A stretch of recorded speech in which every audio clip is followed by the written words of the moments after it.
Welcome friends, मैं हूं अभिषेक रावत और आप देख रहे हैं ग्राउंड जीरो। फ्रेंड्स, आज मैं बताने वाला हूं आपको एरर्स के बारे में। फिजिक्स में एरर्स क्या होते हैं, इसी में आपके पास टॉपिक है एब्सोल्यूट एरर, रिलेटिव एरर, अपेक्षित त्रुटि, निरपेक्ष त्रुटि और प्रतिशत त्रुटि, परसेंटेज एरर। तो तीनों को एक्सप्लेन करूंगा, बट उससे पहले कुछ जान लेना आपके लिए बेहद ही ज़रूरी है, क्योंकि वहीं से कंसेप्ट तैयार होता है एरर्स का। सो फ्रेंड्स, सबसे पहले मैं एरर को समझाने के लिए, जैसे कि मैंने इसे पहली वाली वीडियो में आपको बता रखा है, आप उसको अच्छे से देखिए।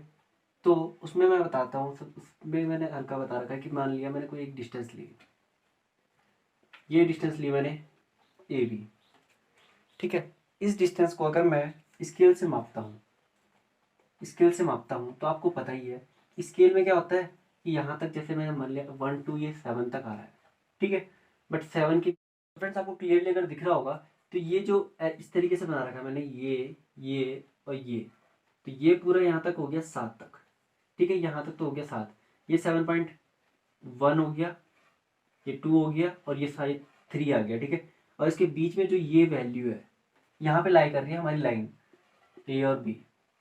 बट अब यहाँ पे लाई कर रही है 7.2 और 7.3 के बीच में लाई कर रही है हमारी ये लाइन। तो हम क्या कहेंगे, ना हम इसको 7.2 कह सकते हैं, ना ही हम इसको 7.3 कह सकते हैं। तो जब हम 7.2 और 7.3 कुछ नहीं कह सकते, तो फिर हम इसको क्या कहेंगे। जो हमारा आपको पता है स्केल है, वो 0.1 तक एक परफेक्ट वैल्यू बताता है किसी भी लाइन्स की, या फिर हम किसी भी चीज़ को अगर मेज़र कर रहे हैं स्केल से, फीटे से, तो वो मुझे 0.1 तक ही एग्जैक्ट बताता है, उसके बाद की डिजिट नहीं बताता। तो अब क्या किया जाए। अब मैं बात करता हूँ आपको वर्नियर कैलिपर्स की। एक इक्विपमेंट होता है, आप 11th में अब लैब में भी देखोगे, अब आने वाले प्रैक्टिकल्स जो होंगे आपके, उसमें होगा वर्नियर कैलिपर्स। वर्नियर कैलिपर्स में मैं मतलब अगर मैं 7.2 बता रहा हूँ ना, तो 7.25 ये वाली डिजिट भी निकाल सकता हूँ। 7 पॉइंट, पहले तो 7.2 था, उसके अंदर एक और मेजरमेंट आ जाता है जो हमें और डीप बताता है, किसमें, वर्नियर कैलिपर्स में। तो मैं अब 7.5 बता सकता हूँ अगर 7.5 आएगा। बट ये अगर मैं मान लूँ कि ये 7.26, 5 और 6 के बीच में पढ़ रहा हूँ, वर्नियर कैलिपर से भी सही नहीं निकल रहा, अब क्या किया जाए। वर्नियर कैलिपर से भी सही नहीं निकल रहा, क्योंकि इसकी ये जो लाइन है ये इन दोनों के बीच में पड़ रही है, 7.25 और 6 के बीच में पड़ रही है। तो अब क्या किया जाए। अब मैं निकालता हूँ स्क्रू गेज। दोस्तों, स्क्रू गेज का भी प्रैक्टिकल है आपके पास, ठीक है। स्क्रू गेज क्या करता है, जो वर्नियर कैलिपर्स था वो कितना निकालता है, 0.01 तक आपको परफेक्ट वैल्यू दे देता है, मतलब पॉइंट के बाद 2 वैल्यू और एक्स्ट्रा दे देता है। स्क्रू गेज क्या करता है, 0.001। स्क्रू गेज आपको पॉइंट के 3 पॉइंट तक, पॉइंट के बाद 3 डिजिट तक एक्यूरेट वैल्यू दे देता है। इसका मतलब आपको 7.257 तक वो सही दे देगा। पर ये मैं बताऊँगा 7.258 इन दोनों के बीच में लाई कर रही है। जो हमारी लाइन है वो 7 पॉइंट स्केल से भी सही नहीं निकली, 7.2 और 7.3 के बीच में पड़ रही थी। अब यहाँ पे 7.25 और 7.26 स्क्रू गेज से भी, वर्नियर कैलिपर से भी सही नहीं निकल रही थी, उनके भी बीच में पड़ रही है ना। अब बात करें किसकी, वर्नियर कैलिपर स्क्रू गेज की बात करें, स्क्रू गेज से भी ये सही नहीं निकल रही, उसमें भी 7.257, उसने भी अपनी 3 डिजिट तक सही दे दिया, बट उसके बाद भी ये उसके बीच में लाया कर रही है बिल्कुल। तो अब कैसे निकाला जाए, यही है आपका एरर। जो इतना सा पॉइंट आगे जा रखा है ना, वो पॉइंट अगर आप कैलकुलेट नहीं कर पा रहे ना, तो वो क्या कहलाता है, एरर कहलाता है आपका। फिजिक्स में एरर इसको ही कहा जाता है। ये देख लीजिए आप, यहाँ पे मैंने सही से समझा दिया आपको इसमें कि एरर किसको कहा जाता है। एक्चुअल वैल्यू में एरर इसी को कहा जाता है, यही है आपका एरर। क्योंकि ये छोटी सी वैल्यू ना आगे जाके जब आप पूरे होल सिस्टम के लिए इवेलुएट करते हो, तो ये एक बड़ा मेजरमेंट निकल के और एक बड़ी कमी निकल के आता है, जिसको हमें एरर कहना पड़ता है। तो जो हमारा एरर होता है, एरर होते हैं हमारे 3 प्रकार के। ये जो एरर्स होते हैं हमारे, ये होते हैं 3 प्रकार के। पहला एरर होता है हमारा absolute error. Absolute error Hindi में कहते हैं अपेक्षित त्रुटि। अपेक्षित त्रुटि, एब्सोल्यूट एरर। पहले मैं बताऊंगा आपको एब्सोल्यूट एरर। इसके बाद आता है हमारा निरपेक्ष त्रुटि, रिलेटिव एरर, और तीसरा आता है हमारा परसेंटेज एरर, प्रतिशत त्रुटि। तो सबसे पहले डिस्कस करते हैं एब्सोल्यूट एरर। एब्सोल्यूट एरर क्या होता है, इसके बारे में अच्छे से जानते हैं। तो अच्छे से जानने के लिए आपको ध्यान देना पड़ेगा, यहाँ पे पूरा ध्यान देना आप इस वीडियो में। तो एब्सोल्यूट एरर के लिए देखो फ्रेंड्स, एब्सोल्यूट एरर जो होता है उसको हम डेल, मान लिया हमारे पास ए है कोई, डेल ए से इसको दिखाते हैं। जो हमारा एब्सोल्यूट एरर होता है उसे हम डेल ए से दिखाते हैं, ठीक है। और इसका हम मैग्नीट्यूड कर लेते हैं। अगर ये नेगेटिव होगा तब ये पॉजिटिव हो जाएगा, क्योंकि हम इसका मैग्नीट्यूड ले रहे हैं। तो डेल ए का हमें मैग्नीट्यूड लेना होता है और इसको हम एब्सोल्यूट एरर को हम डेल ए से रिप्रेजेंट करते हैं। सो बात करते हैं कि ए की वैल्यू क्या है। अब बताता हूँ मैं आपको प्रैक्टिकली, यहाँ पे बताता हूँ। मैंने पहले इसकी वैल्यू ली, मेरे को दिखी है 7.2। मैंने पहले इसकी मेजरमेंट लिया तो मुझे दिखी है 7.2, ठीक है।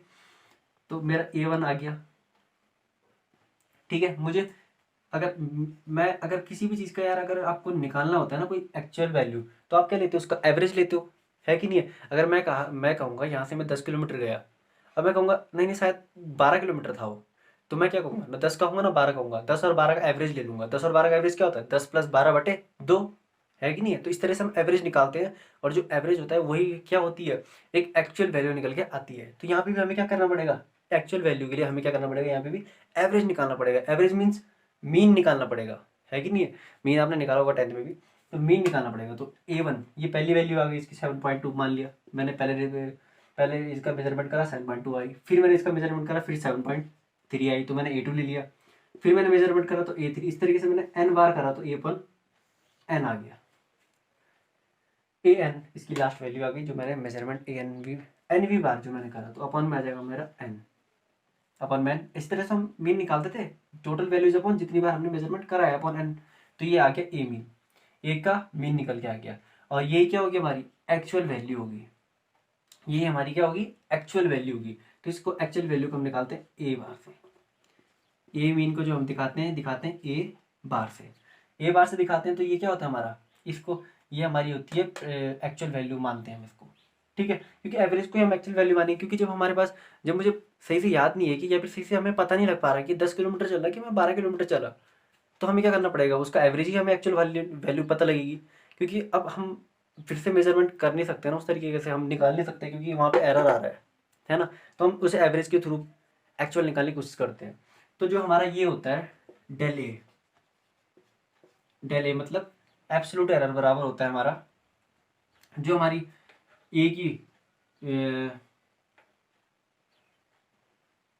एक्चुअल वैल्यू या फिर real value of A minus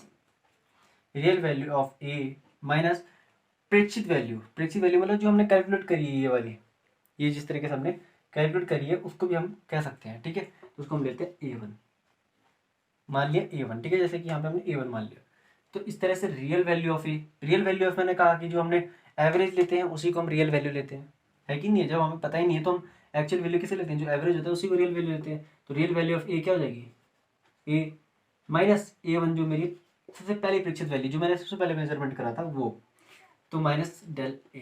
तो ये जो डेल ए होता है हमारा, ये होता है फ्रेंड्स, जो हमारा एब्सोल्यूट एरर होता है वो किसके बराबर होता है, जो हमारी रियल वैल्यू होती है ए की माइनस जो हमारा मेजरमेंट होता है उसके, उन दोनों के डिफरेंस के बराबर होता है हमारा ये एब्सोल्यूट एरर। तो दोस्तों ये तो मैंने आपको एब्सोल्यूट एरर बता दिया। और यहाँ पे जो हमारा ये है, इसी को कहते हैं हमारे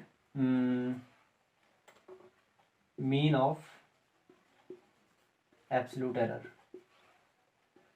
मीन ऑफ एब्सोल्यूट एरर भी कहते हैं इसको, मीन ऑफ एब्सोल्यूट एरर भी कहते हैं। तो फ्रेंड्स ये तो हो गया आपका absolute error.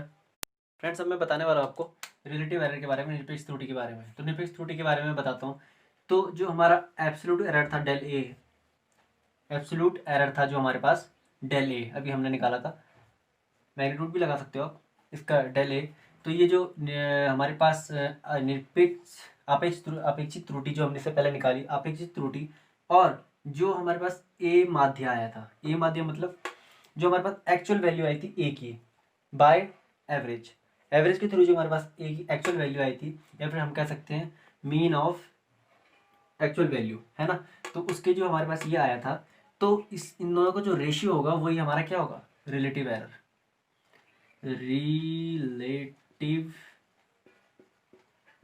Of a. Relative error of a क्या होगा हमारा, del a upon a mean. इसका मतलब आपको मैं फिर से बता देता हूँ।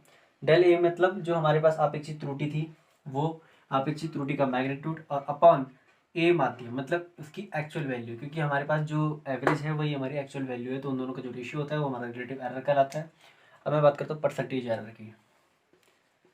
परसेंटेज एरर के बारे में अगर मैं आपको बताऊं, परसेंटेज एरर जो हमारा होता है, परसेंटेज एरर होता है इसी का, जो हमारा रिलेटिव एरर है इसी का जो अब हम परसेंटेज निकालते हैं ए इंटू 100%, ठीक है, इंटू 100%। तो जब हम इसका ही परसेंटेज निकालते हैं रिलेटिव एरर का, तो वो हमारा हो जाता है परसेंटेज एरर। ठीक है फ्रेंड, कोई भी बड़ी बात नहीं थी। पहले हमने एब्सोल्यूट वैल्यू निकाली, एब्सोल्यूट एरर निकाला, सबसे पहले हमने एरर्स के बारे में पढ़ा, फिर हमने एब्सोल्यूट एरर निकाला, फिर हमने रिलेटिव एरर के बारे में पढ़ा कि ये दोनों ये रेशियो होता है एब्सोल्यूट एरर और ए मीन का, ये रेशियो होता है रिलेटिव एरर। और अब हम बात करें किसी परसेंटेज एरर की, तो परसेंटेज एरर क्या होता है, रिलेटिव एरर जो होता है उसका जो अब हम परसेंटेज निकालते हैं तो वही हमारा परसेंटेज एरर निकल के आता है।